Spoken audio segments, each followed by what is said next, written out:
KBS 제3 라디오 KBS 제3 라디오 10시 뉴스투데이입니다.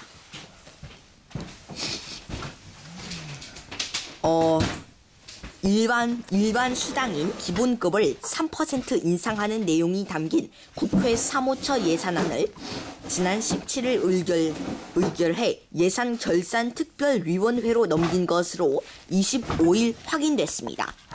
국회 사무처 관계자는 내년도 공무원 공통보수 인상 왜? 양초. 어?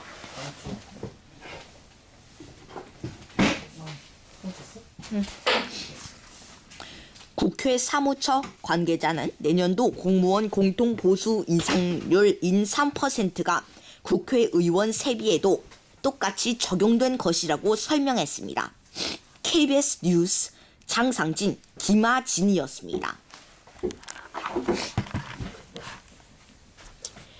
광화문의 폭력 시위자의 93%가 복면 뒤에 숨은 폭력을 한 것으로 나타났습니다. 김중영, 이태동 기자가 보도합니다.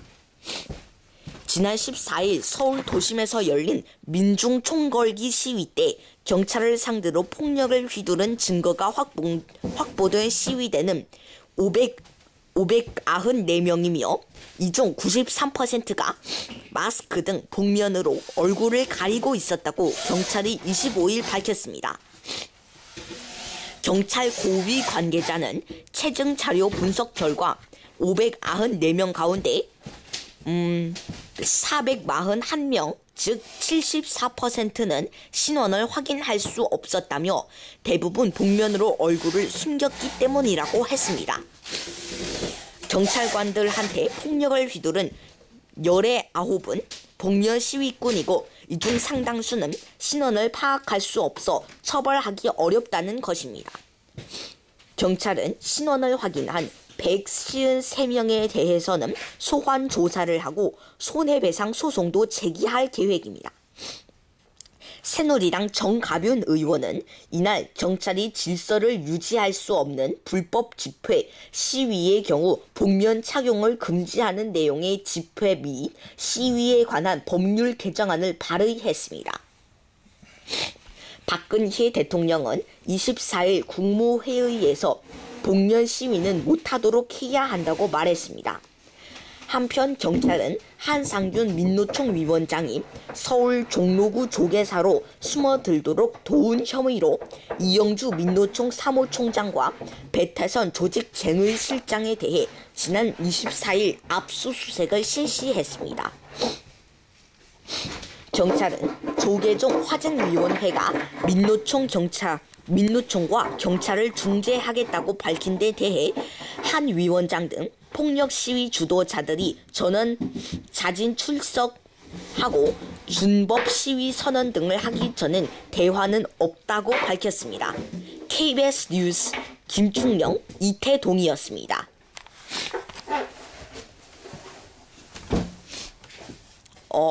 IS가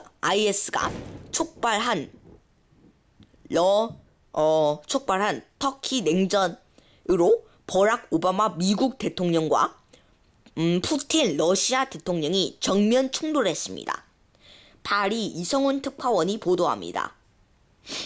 지난 24일 현지 시각 북대서양 조약기구인 NATO 회원국인 터키가 자국 영공을 침범한 러시아 전투기를 격추하면서 이슬람 무장단체인 이슬람 국가인 IS 격퇴를 위한 국제사회의 연합 전선에 심각한 균열이 발생했습니다. 특히 IS 문제 해법을 둘러싸고 미국과 러시아 간의 갈등이 증폭되고 있습니다.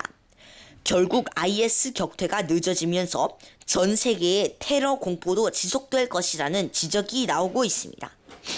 버락 오바마 미국 대통령은 24일 러시아는 IS가 아니라 시리아 내 온건 반군을 공격하고 있다며 러시아는 국제사회의 외톨이라고 말했습니다.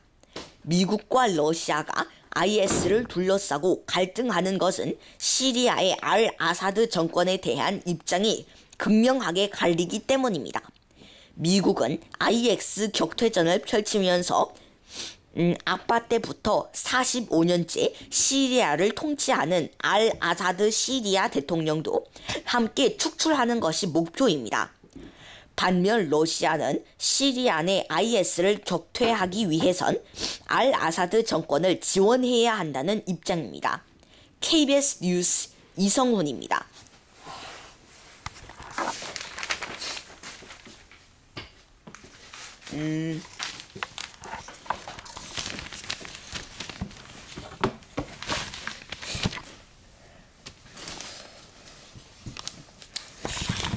이른바 기저귀 자석 그리고 지붕 없는 더그 아웃이라는 말이 붙었는데, 이 기저귀 자석은 화장실을 가기 힘들어 붙여진 별명입니다.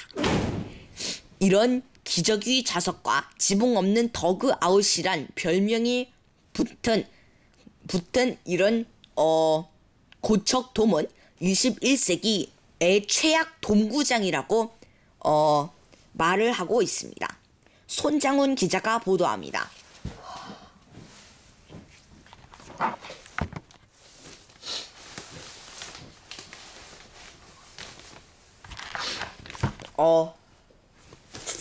서울 영등포역에서 경기도 부천 방향으로 5km 떨어진 곳에 자리한 고척돔은 은빛 우주선 모양의 건물입니다.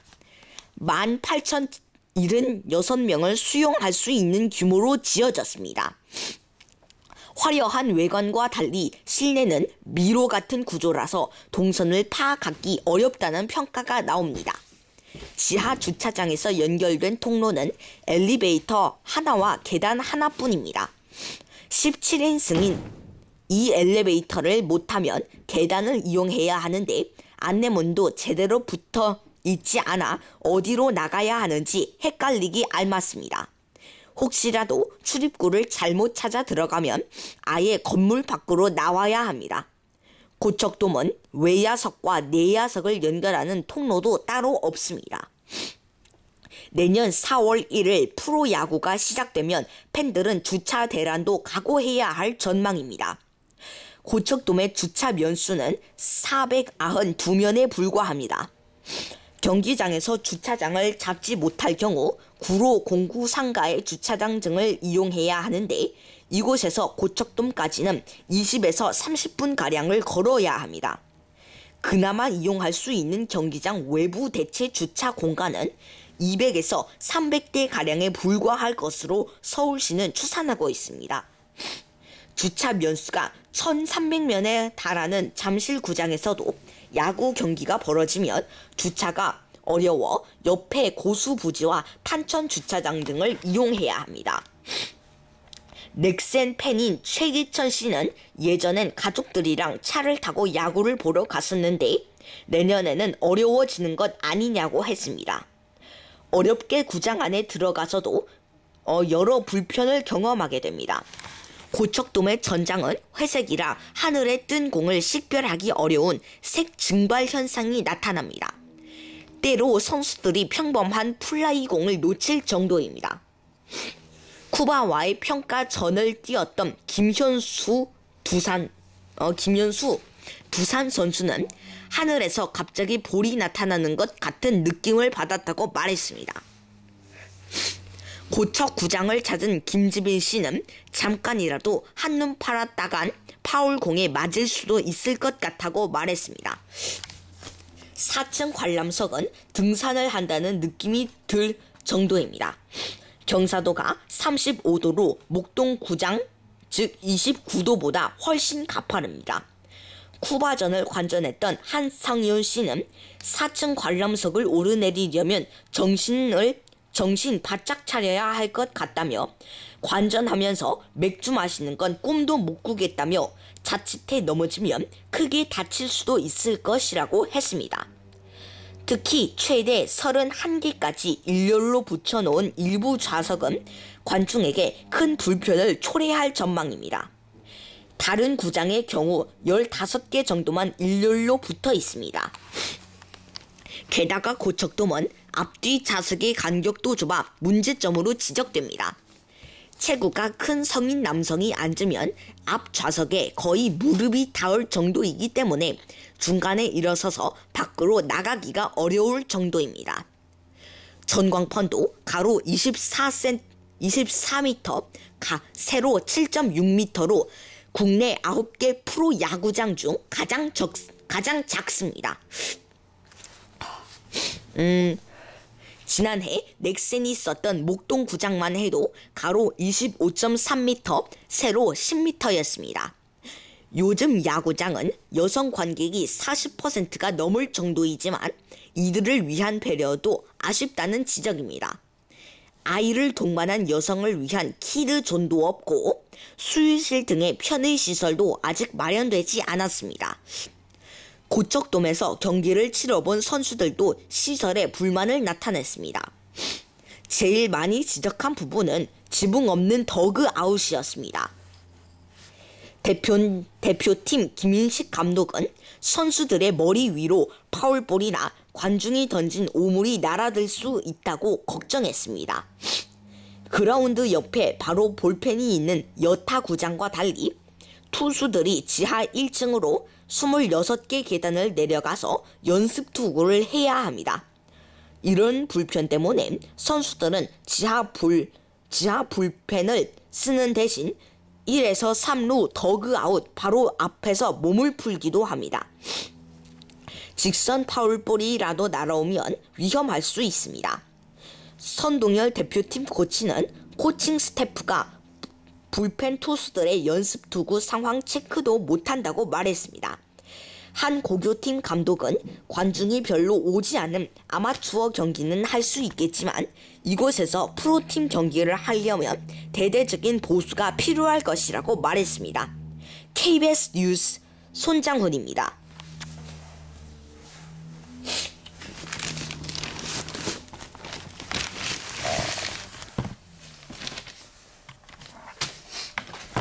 게다가 이런 고척돔에 가는 길이 험난한 것으로 나타났습니다. 성진혁 기자가 보도합니다.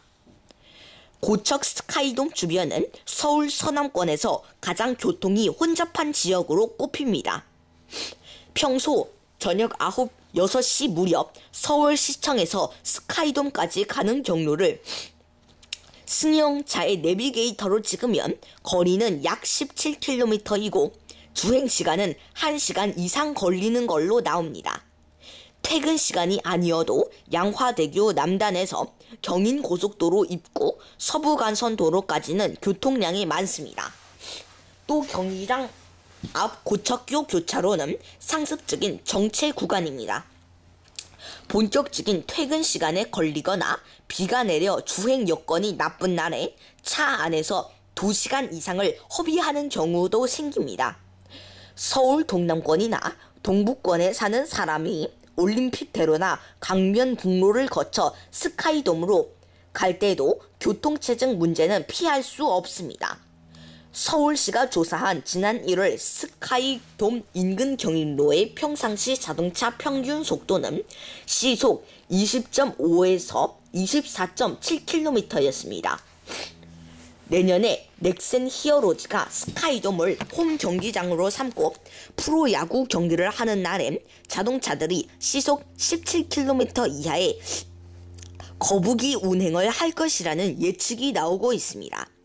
대중교통인 지하철을 이용하려면 1호선 시청역에서 같은 라인의 9일역까지는 10정거장, 시간으로는 27분이 걸립니다.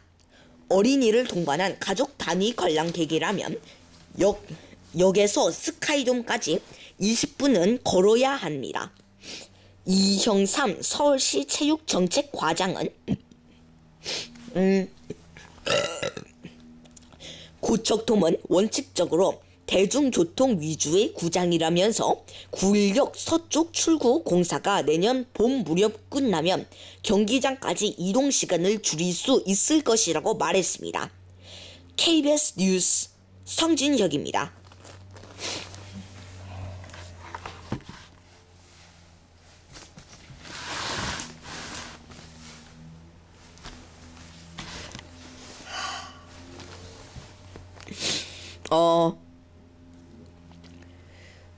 서울 구조 조정을 막는 교수들이 있습니다. 그리고 이것을 토대로 전공과 일자리의 미스매치를 키운다는 것입니다. 김성모, 정경화, 배준용 기자가 보도합니다. 25일 오후 서울대 관악 캠퍼스 소프트웨어 실습실에서 진행된 프로그래밍 연습 수업 시간. 지난주에 덧셈 뺄셈 했으니까 오늘은 곱셈 프로그램을 만들어 보자는 조교의 말에 맙소사 곱셈이란 말과 함께 웃음이 터졌습니다. 그러나 이 컴퓨터 공학부 기초 전공 수업에선 웃지 못하고 식은땀 흘리는 학생이 적지 않았습니다. 비공대생이 수강생 59명 중 18명이나 섞여 있었기 때문입니다. 제일 기초적인 수업이라는데 쉽지 않다고 한 경제학부 학생은 고개를 절레절레 저었습니다. 청년 실업난이 심각해지면서 대학가에는 문과 학생들의 공대 수업 듣기 바람이 불고 있습니다. 고용노동부에 따르면 향후 10년간 공학 전공자는 27만 7천 명 부족하고 인문, 사회 전공자는 6만 1,000명으로 넘칠 것으로 예상됩니다.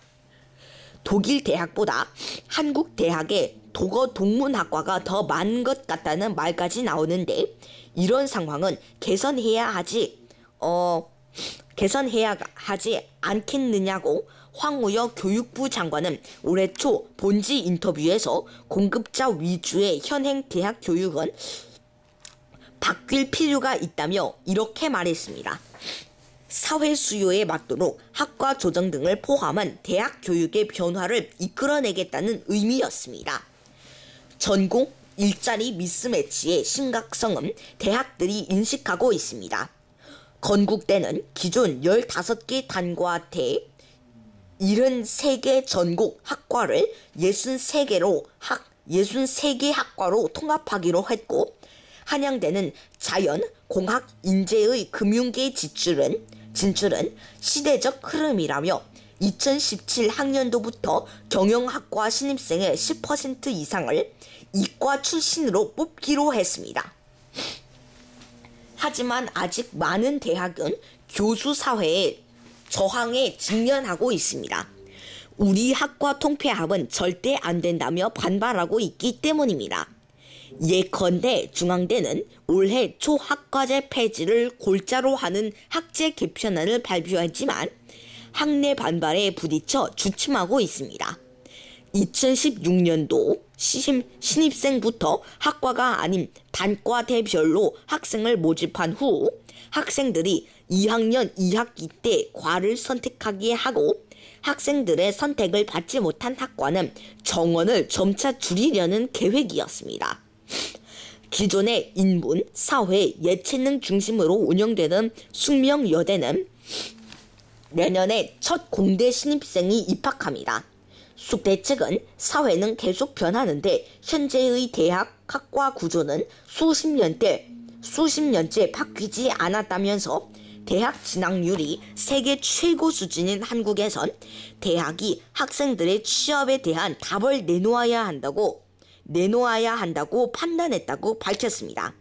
하지만 숙대에 공대생이 생기기까지 진통은 적잖았고 음대, 미대 및 무용과 체육교육학과를 예술대학으로 묶는 등 당초 학제 개편한 일부는 교수 등의 항의가 거세 결국 무산됐습니다.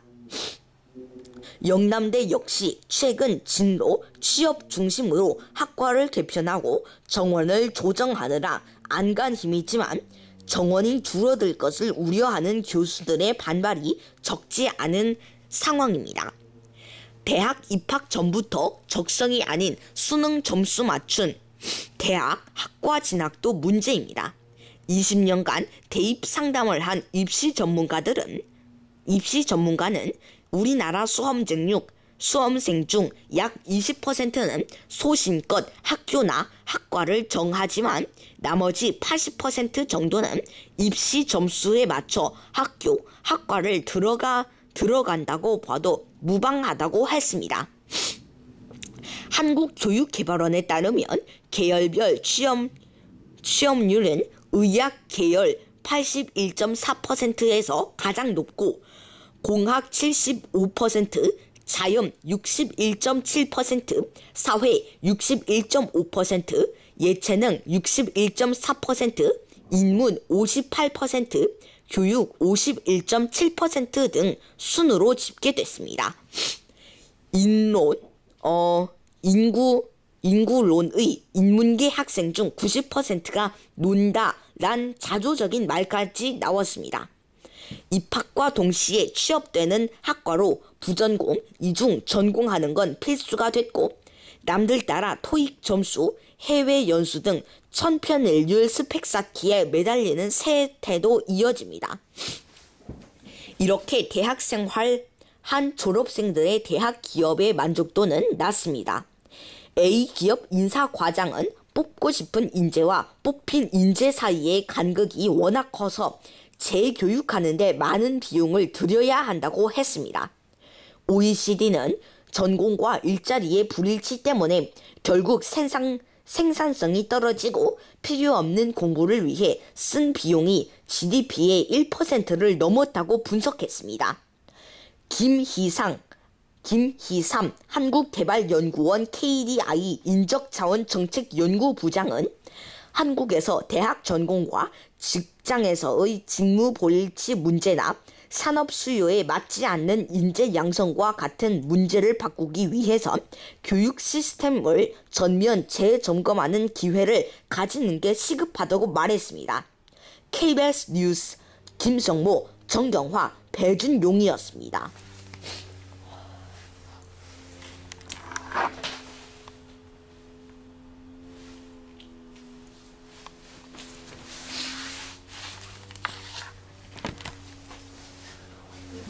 기업은 인권을 중시하는데 학생은 스펙에만 집착하는 것으로 알려졌습니다. 배준용 기자가 보도합니다. 취업준비생들이 성실함, 책임감보다 스펙만 중시하는 것 같아 아쉽다고 국내 한 대형 건설사는 신입사원 채용 면접에 각 부서의 팀장들이 직접 면접관으로 참여합니다. 도전 정신이 넘치는 똑부러진 인재를 기업 실무자들이 직접 찾겠다는 취지입니다. 이 기업의 인사팀 직원은 어학 성적은 일정 기준만 넘기면 모두 같은 점수를 받아 실제 당락을 좌우하는 전형은 면접이라면서 자소서나 스펙으로는 지원자의 성실함과 책임감 같은 직업 윤리를 확인하기 어렵기 때문이라고 말했습니다. 이 직원은 이공계 사원 중에서는 외국어 점수는 아예 보지 않는 경우도 있다고 말했습니다.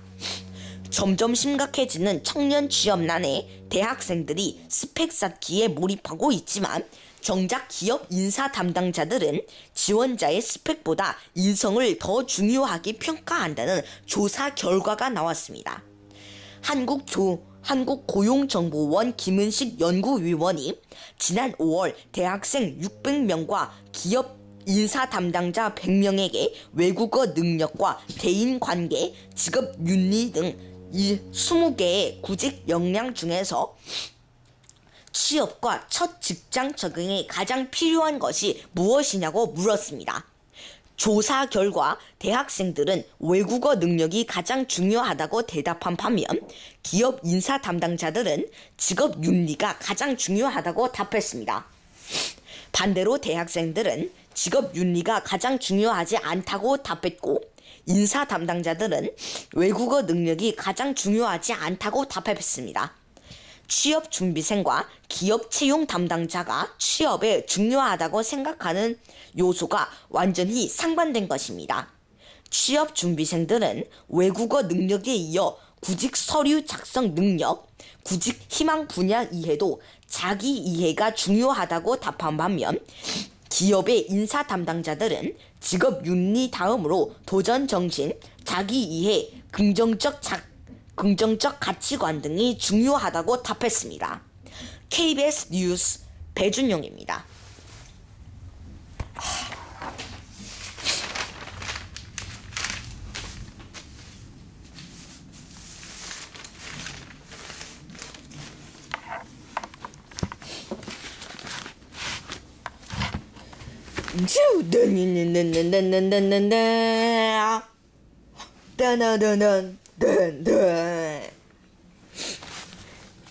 네, 심층 취재입니다.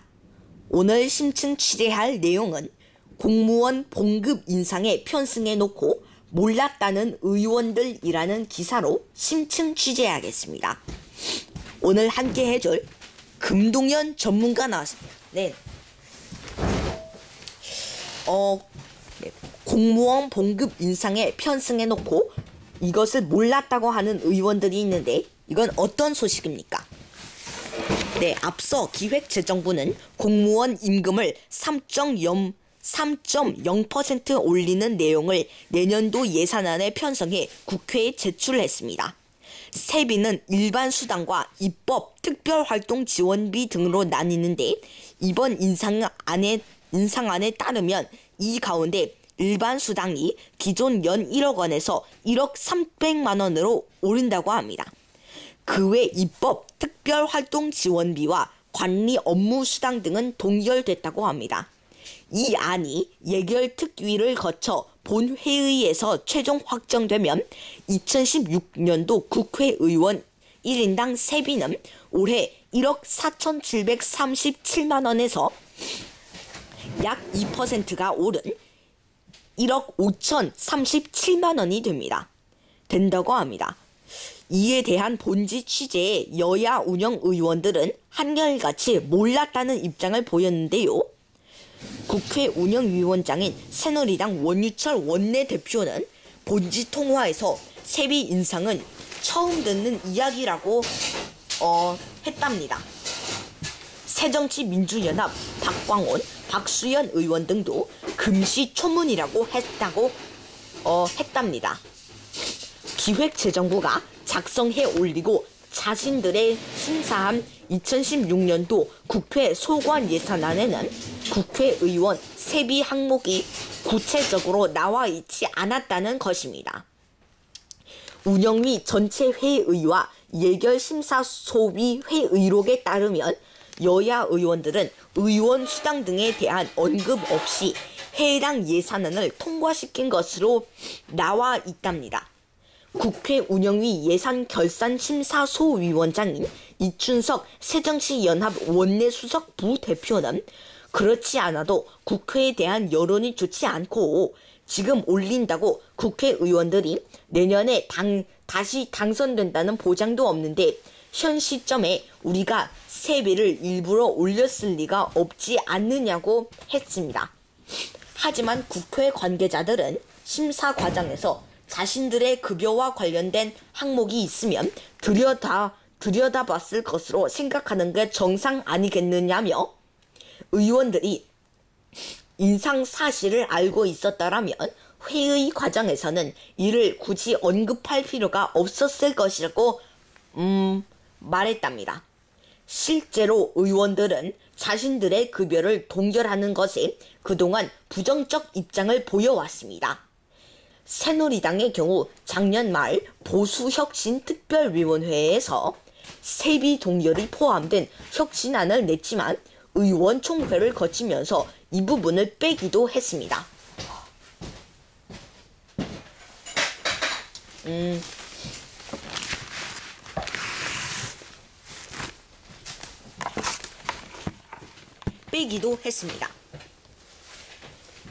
세비는 2011년에 올린 게 마지막이었습니다.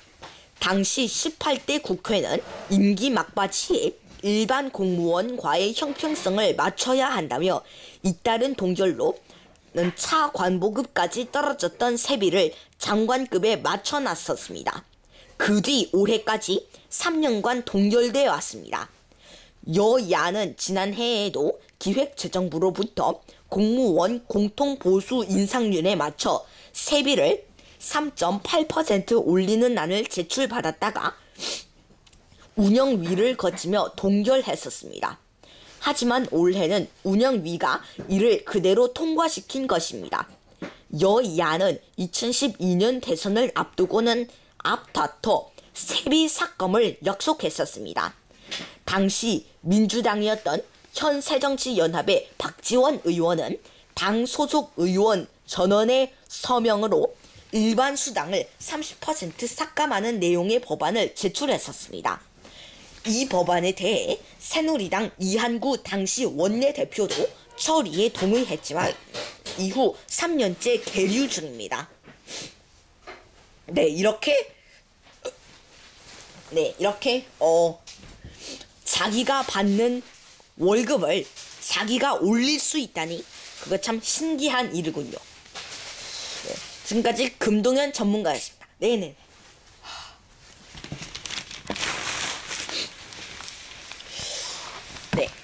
김정은의 맹종을 강요하며 노래를 북한에 대대적으로 보급했습니다. 김명성 기자가 보도합니다. 북한이 최근 전 군에 노래를 대대적으로 보급하고 있는 것으로 알려졌습니다. 황병서 인민군 총정치국장이 여기 앞장서고 있다고 합니다. 국가정보원 산하국가안보전략연구원은 26일 열리 길금 김정은 정권 4년 평가 세미나를 앞두고 25일 배포한 자료에서 이같이 밝혔습니다. 이 연구원 소속 이수석 박사는 북한이 김정은에 대한 맹종 분위기를 조성하기 위해 김일성 시대에 만들어졌지만 그동안 잘 부르지 않던 노래를 다시 부르도록 하고 있다며 군인들이 대열을 지어 이동하거나 식사 전에 반드시 합창하라는 지시가 내려간 것으로 보인다고 했습니다. 이 노래는 날마다 반복하는 대답이라고 소홀히 생각한 때는 없는가? 당의 당령라는 가사로 되어 있습니다. 국가안보전략연구원은 김정은 집권 이후 노동당 부장급 이상 간부 96명 중 38명, 즉 40%가 교체됐고 숙청된 간부만 100여 명에 이른다고 밝혔습니다. 이수석 박사는 김정일과 달리 정치적인 이유보다 개인 감정에 근거한 숙청과 처형이 많다며 공포 통치로 긴장감 주입과 충성 경쟁 유도 등 일시적 효과를 거뒀지만 공포의 장기화로 김정은과 지배층 간 운명 공동체 의식은 약화됐다고 말했습니다. KBS 뉴스 김명성입니다.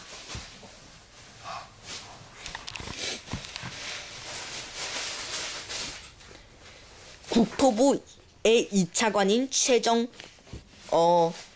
최정호가 권익위 부위원장인 이상민으로 바뀌었습니다. 최재혁 기자가 보도합니다.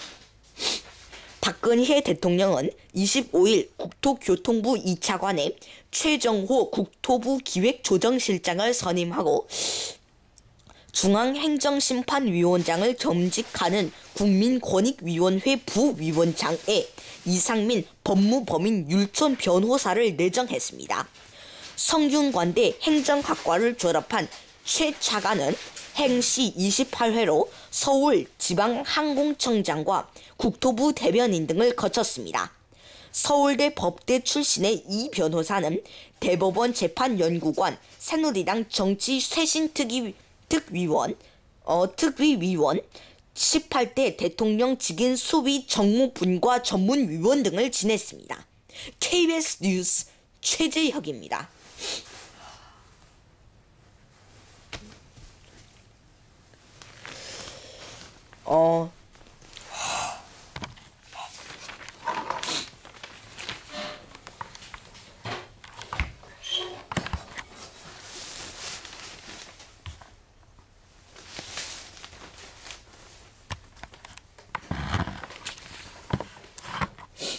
오늘 9대 의원의 마지막 증언을 해서 추모곡은 고 김영삼 전 대통령의 애창곡으로 했습니다.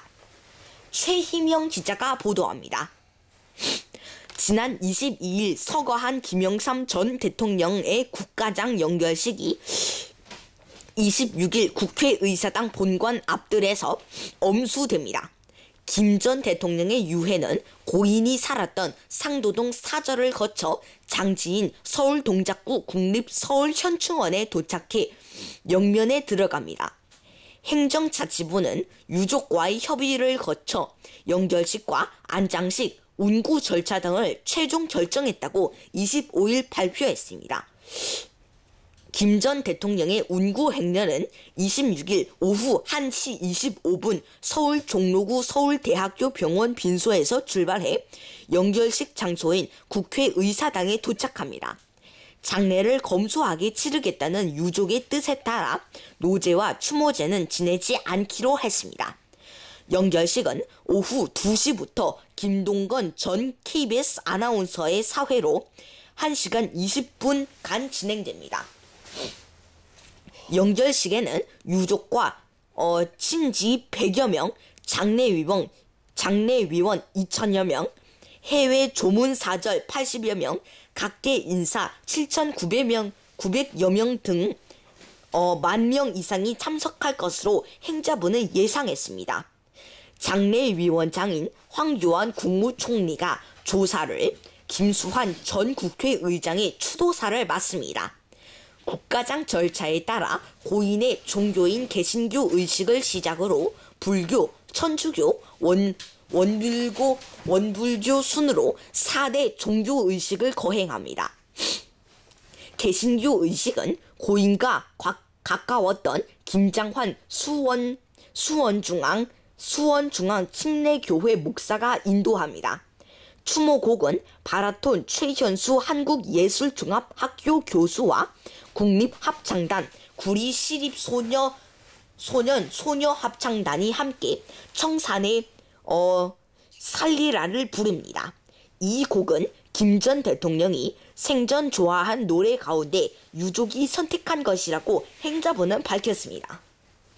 김 전 대통령의 유해는 영결식이 끝나고 국회를 출발해 안장지인 국립서울현충원으로